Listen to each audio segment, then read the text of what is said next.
Alright guys, welcome to a new chapter, a chapter about exponents and properties of exponents. Today we're going to look at the multiplication properties of exponents. So by the end of the lesson you're going to be able to multiply what we call a monomial and then simplify expressions with monomials. Okay, so what is a monomial?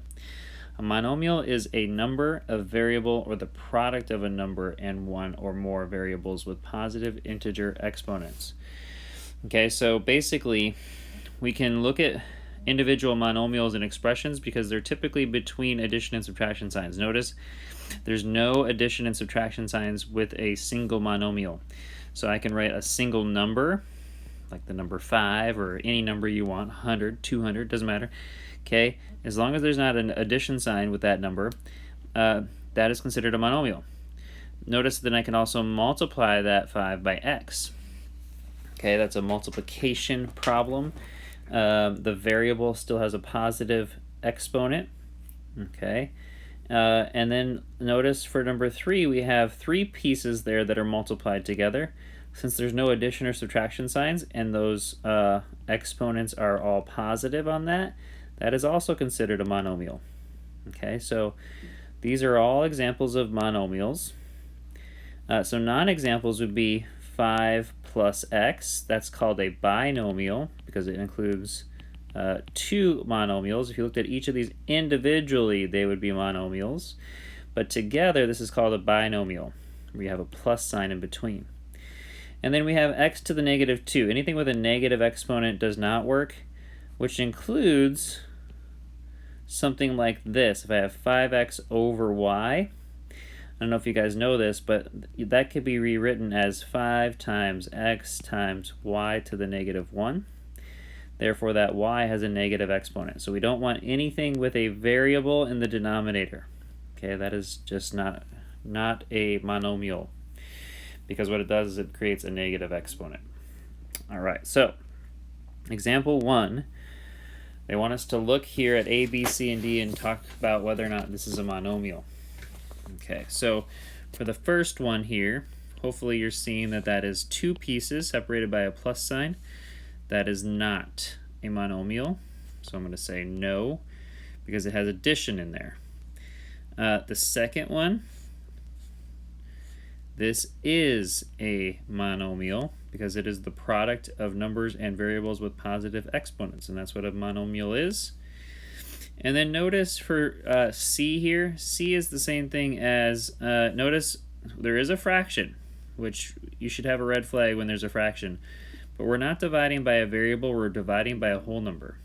Okay, so that's like saying 1/2 times x times v times z, which is okay. That is considered a monomial.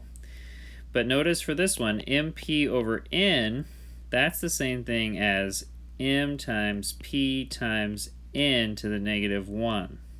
Okay, and I'm going to explain that out further in this lesson, why that's a negative 1. But since there's a negative exponent on that, no, this is not a monomial. Okay, so whenever there's a variable in the denominator, make sure that you write no, it's not. Make sure, just a little reminder, you guys, make sure to fill out your notes as you're watching this video. They really will help you on your homework and studying for your tests. Anyway, let's keep going. A constant. A monomial that is a real number with no variable attached is called the constant. So like in our linear form of equations, y equals mx plus b, the b here, or the 4, the y-intercept, is a constant. There's no variable. Okay, it's a constant number that doesn't change. Okay, so that'll stay a consistent part of this problem.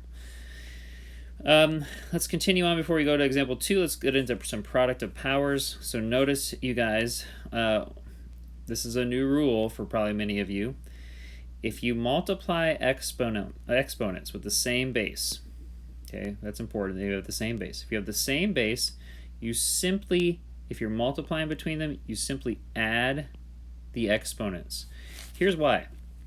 Okay, if you want to look at this a little bit differently, b to the 3rd power is the same thing as b times b times b. Okay, notice it's a repeated multiplication. I'm multiplying that by b to the 5th power. b times b times b times b times b. Okay, at the end of the day, how many b's do I have there? And the answer is 8. It's the addition of these two pieces, right? So if it helps you to write them all out for a while to get that pattern down, please do that. But yes, that's how you would create a new, or simplify an expression with the same bases. With different powers, you just add the exponents when you multiply. So here's another example. We have g to the 4th times g to the 6th. That's equal to g to the 4 plus 6, or g to the 10. This is 4 g's, this is 6 g's. Okay, so if you multiply those out and add those exponents, you get 10. So let's look at an example. Example 2, they want us to multiply these monomials together. Okay, so if I multiply this out, okay, here's what I'm going to do when I multiply this. I'm going to just multiply my numbers first. 3 times 7 is equal to 21. Then I'm going to multiply my y's. Y to the 4th times y to the 5th is y to the 9th. Remember to add those exponents. The biggest mistake I see is a student will write 21y to the 20th because they're multiplying those. But no, we are not multiplying those. We add those when we multiply the expressions together. Okay, let's do 2b here. Negative 4 times negative 6 is positive 24. R times r to the 5th is r to the 6th. Remember that there's a 1 here. X squared times x squared is x to the 4th. T to the 3rd times t is t to the 4th. Remember that there's a 1 there, so we have to add the 3 and the 1. Alright, so that is example 2. Make sure you get those guys into your notes. And let's keep cruising here for a few more of these. The power of a power. Okay, so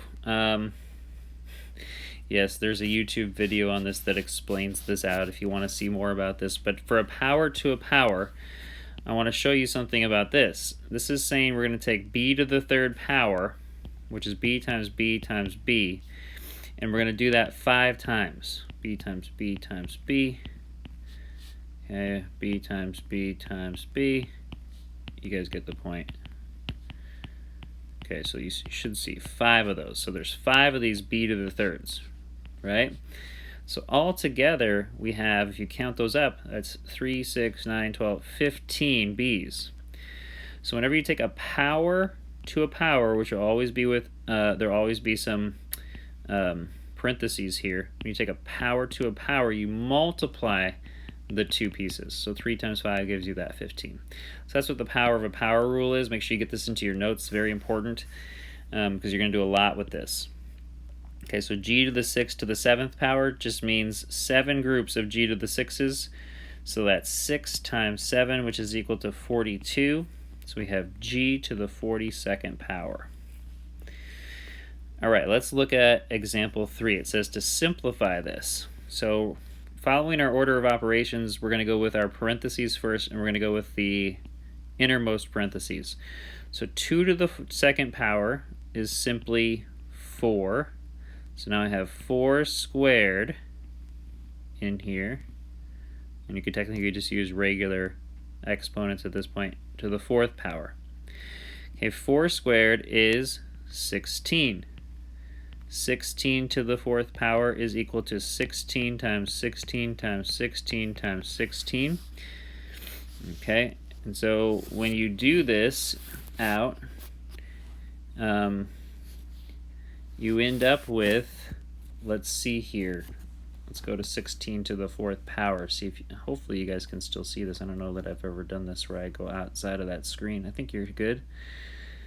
So if you take 16, this is my little TI calculator that I have on here. So 16 to the 4th power, or 16 times 16 times 16 times 16 is equal to 65,536. 65,536. So a really big number. And that would be simplified. Another way to do this is I could say that this is the same thing as 2 to the 2 times 2, which is 4, times 4, which is 16. Okay, so 2 to the 16th power works as well. Let's just prove that. Okay, so 2 to the 16th power is equal to, as you see, the exact same number. Okay, so that is power of a power. Now let's do a power of a product. To find the power of a product, we find the power of each factor and multiply. For any real numbers a and b and integer m, we get this guy. Okay, so what this is saying is we need to distribute the power to everything on the inside. So this guy here becomes negative 2 to the 5th, x to the 5th, and then y to the 15th, because it's going to be 3 times 5. For the x, it was 1 times 5, which is 5, right? So anyway, and then if you take negative 2 to the 5th power, you get negative 32. Make sure you use parentheses on your calculators when you're doing that. X to the 5th, y to the 15th. Okay, so let's see here. How do we simplify expressions? We're going to write the equivalent expression in which each variable base appears exactly once. That means I don't want to see multiple x's, right? Or multiple y's or multiple anything. The variable should only appear once. There should be no power of powers, so there should be nothing like this, x squared to the 3rd. And then the final thing to check for to make sure it's all the way simplified is that the fraction is in simplest form. So if I have 2, so just to be clear, we don't want this, we don't want this. If I have like 2xy over 4z or something like this, this fraction should always be simplified. Okay, so 2 over 4 is the same thing as 1 over 2. So that could be written like that.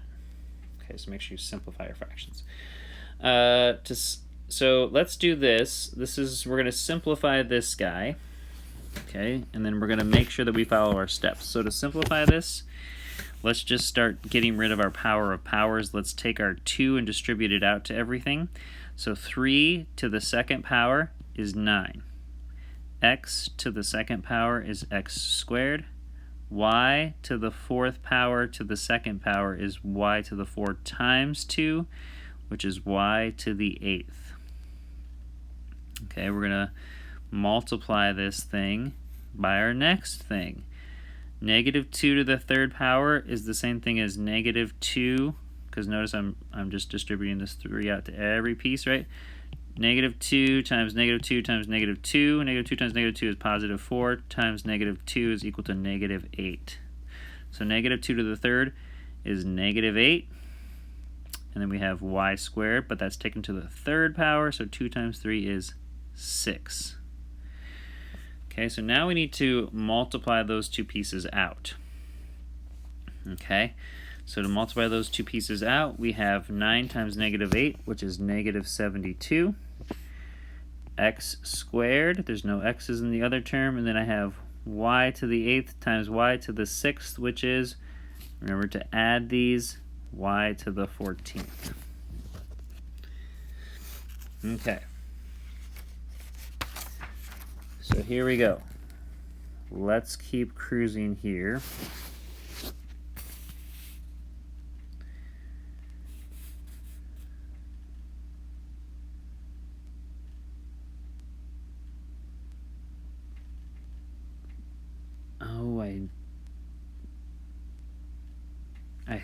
Oh, I see why this is messed up. Sorry guys. Hey, little error here.